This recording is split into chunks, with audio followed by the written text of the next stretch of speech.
À Alger, sous le soleil éclatant, deux âmes se rencontrent. La ville, avec ses rues animées et ses marchés colorés, est le témoin silencieux de cette rencontre inattendue. Carlos, un jeune homme venu des îles du Cap-Vert, est ici pour poursuivre ses études. Il est chrétien catholique, et bien que loin de chez lui, il trouve du réconfort dans sa foi et ses études.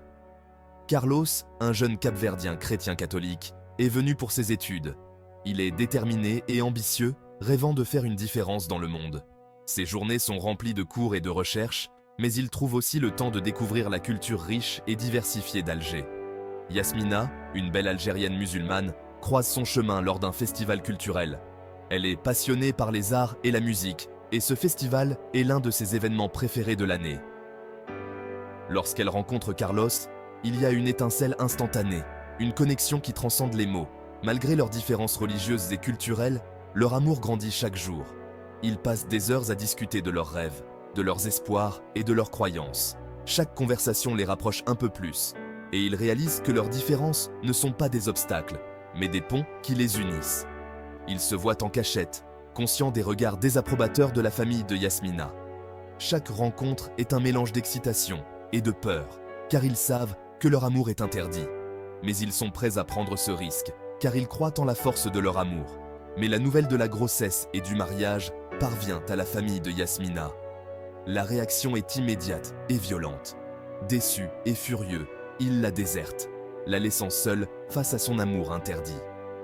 Yasmina est dévastée, mais elle trouve du réconfort dans les bras de Carlos, qui promet de toujours être là pour elle et leur enfant à naître. Déçu et furieux, il la déserte, la laissant seule face à son amour interdit.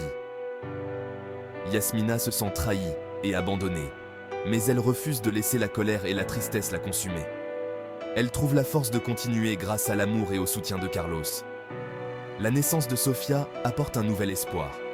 Ce petit être innocent devient le symbole de leur amour et de leur résilience.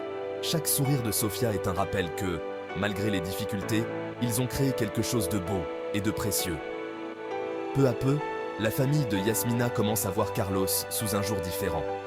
Ils voient combien il aime Yasmina et Sofia, et combien il est prêt à tout sacrifier pour leur bonheur. Leur cœur commence à s'adoucir, et ils réalisent que peut-être ils ont été trop durs. Malgré les obstacles, l'amour a triomphé. Carlos et Yasmina ont prouvé que l'amour véritable peut surmonter toutes les épreuves. Leur histoire devient une source d'inspiration pour ceux qui les entourent, montrant que l'amour ne connaît ni religion ni frontières. La famille de Yasmina accepte finalement Carlos, réalisant que l'amour véritable ne connaît ni religion ni frontières. Ils embrassent cette nouvelle réalité et ensemble, ils commencent à construire un avenir où l'amour et la compréhension mutuelle sont au cœur de tout. Yasmina et Carlos, avec leur petite Sofia, deviennent un symbole d'espoir et de tolérance dans une société souvent divisée par les différences. Leur histoire est un rappel puissant que, au-delà des préjugés et des peurs, l'amour peut vraiment tout conquérir.